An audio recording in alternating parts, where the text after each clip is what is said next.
NHL 23 is just 2 weeks away, and today we're diving into everything new with the game modes. EA dropped a roadmap a while back with all the trailers we'll get leading up to 23, and this is the second to last. In this trailer, we'll learn everything new with NHL 23 outside of HUT. So we're talking Be a Pro, World of Chell, franchise mode, all of that. I'm going to be watching this with you guys for the first time, so as this goes, we'll pause it, I'll give you my thoughts, and we'll see what the NHL 23 game modes has to offer. If you haven't yet, hit that subscribe button. We're on the road to 1 million subscribers, and we've got lots of NHL 23 content on the way. Let's get into this thing.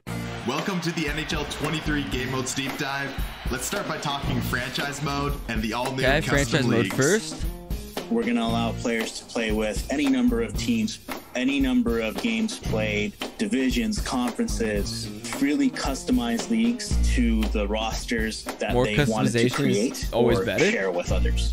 So you can select anywhere from 6 to 48 teams, as well as any number of divisions and conferences league, imagine within the number of teams that you have. So if you want a 48 team, 0 conferences, that's actually kind of sick.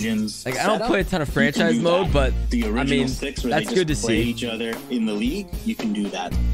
You'll also have the ability to turn off what the minimum cap is. So if you're creating an era from the past, you can turn off the salary cap. But now we're also giving you the granularity of what's the max cap. Dynamic schedules will let you... So diving into franchise mode first, you guys know I'm not a huge franchise mode player. I know this is going to be helpful for a lot of people that do make videos on that, especially the YouTubers that have the custom rosters, the custom teams, and you could make your own teams and toss them into here. So that's pretty cool to see. Do anything from setting the number of round robin rounds that you want to. You can set wins from anywhere from 1 to 4 points. You could go the 3-2-1. You can change the format in which that's actually, dude, this is kind of fire. Maybe I'll have to mess with some franchise videos. You'll be able to change the number of games played in each of those rounds. We support 1 game, 3 games. Dude, you can change like the home and away. Like you play 2 at home, 2 away, 1-1-1. Like the amount of detail is insane. I don't know who's using this. I'm personally never touching this, but listen, if you want to go into the detail of the franchise mode, this will help you out. Okay, I'm not gonna lie, we are halfway through the game modes video and we are just in the details of franchise mode. That is not encouraging for the other modes in the game, but we'll have to wait and see. There's just so many cool things that our players did last year. We really wanted to give them the power to take the next step, having fun in franchise mode. Okay, so that is everything new with franchise mode. Again, not something that particularly applies to me, but I know a lot of people will appreciate that. The customization is always good. The level of detail in the customization maybe is a bit too much. Like, I mean, can you say that? I guess more is always better. It's just how much work did EA actually put into this versus how many people will actually use it. But again, welcome change. Now, you know what would make people actually use this? GM Connected. Take the franchise mode online and let us do this with our friends. The full customization of these settings where you can change every single team, change how the playoffs work, change the format, and then take it online. That would be sick. Maybe this is a stepping stone in the future for EA to get this started and then to bring GM Connected later on. But this is something that absolutely needs an online component. Hopefully someday soon, bring back GM Connected. Okay, franchise mode's done. Next mode, World of Chell. Let's see what we got. Number one focus for World of Chell this year was the implementation of cross-platform matchmaking. When it arrives in November, PlayStation and Xbox players in the same console generation will be able to play against one another across all World of Chell online modes for the first time in franchise history. And now that our matchmaking pools are essentially doubled, you'll be spending less time in the queue and more time on the ice. Crossplay, of course. Is promising, and we couldn't be more excited to implement this, as well as continue to work on connecting our players. That's the best goal that we can show, dude. Like a banker off the backboards. Is also completely optional and can be toggled on or off by all players. Because of the okay, so you do have the option to turn off crossplay. I saw a lot of people were asking that. We don't know how this crossplay is going to go. Again, we did not have crossplay in the first technical test. I know there's another one going on now, so we'll see how it performs in that. Now, we just saw in the video that it seemed by default crossplay may have been off. I hope that when you load up into the game for the first time, crossplay by default is enabled, because you got to think a lot of the casual players that maybe don't know, they're not going to go into the settings and then turn turn on crossplay. It should be on by default, so there's a bigger player pool. The matchmaking is all the same, and we're all playing the same players. It seems like crossplay is something developers are struggling with getting into games, so I'm glad that we at least have something. Obviously, it is just team versus team right now. You can't mix and match players on the same team, but that is absolutely something that has to come in the future for ESHL and World of Chell to succeed. Because of the expanded matchmaking pools, we've updated our servers to better allocate to where our players are based and added a new server aimed at helping players in the central part. Okay, so we do have a new server as well. That'll be helpful connecting east to west at least. Is the ability to open hockey bags faster.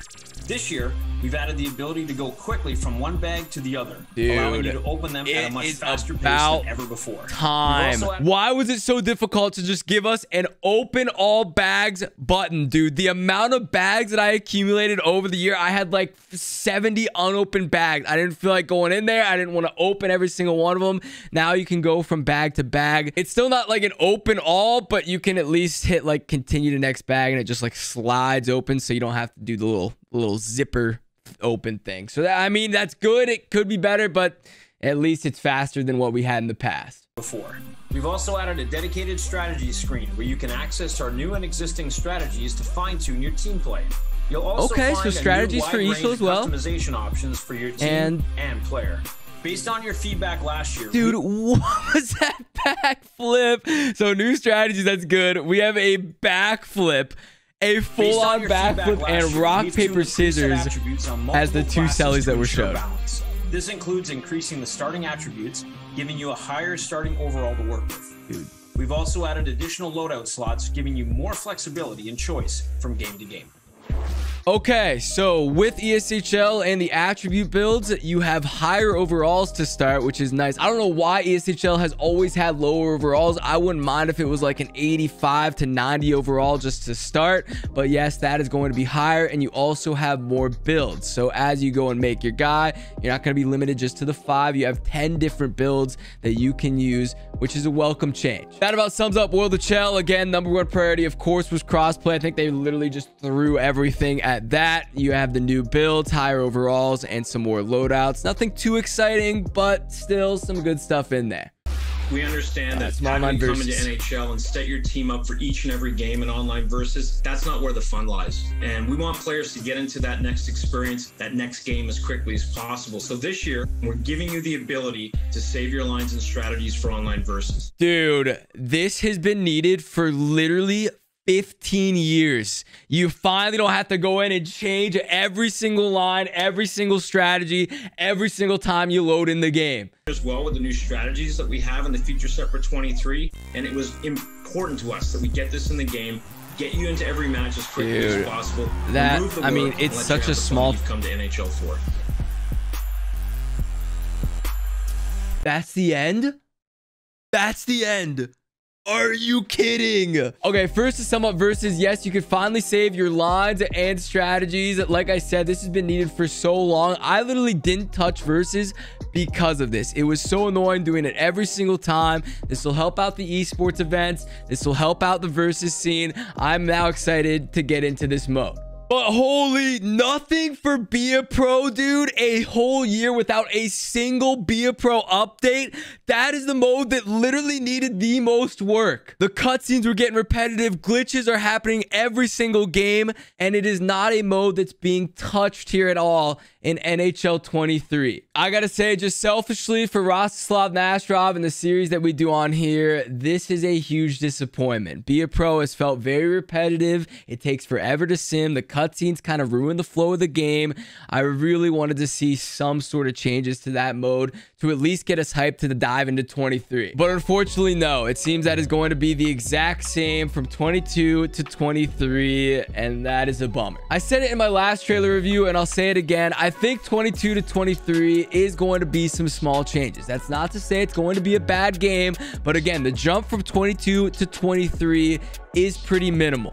When you look at the features high level here in the gameplay trailer, it's just a few things. Number 1, custom franchise. Number 2, World of Chell crossplay. And number 3, versus mode. You can save your lines and strategy. If we're being real, these are all things that should have been added to the game 5 years ago, 10 years ago. And this is kind of their catch-up year to get those done. Don't get me wrong, I'm happy with these changes. Crossplay really is going to change the game. Custom franchise mode, people are going to absolutely love that. But this is just nothing to really call home about. You know, I'm not like super hyped about this game mode trailer. But that's everything from the NHL 23 game mode deep dive and my thoughts on it. I hope you found this helpful in some way. Up next on the roadmap in early October, we'll be getting some sort of Hockey Ultimate Team trailer. And hopefully there are some huge changes to that mode, because last year, let's be honest, that started to get super repetitive as well. If you guys did find this video helpful, you know what to do. Hit the video with a like to let me know. It helps out a ton. And hit that subscribe button to stay up to date with everything NHL 23. That's it for this one. I'm Nasher, and we'll see you guys next time. Peace.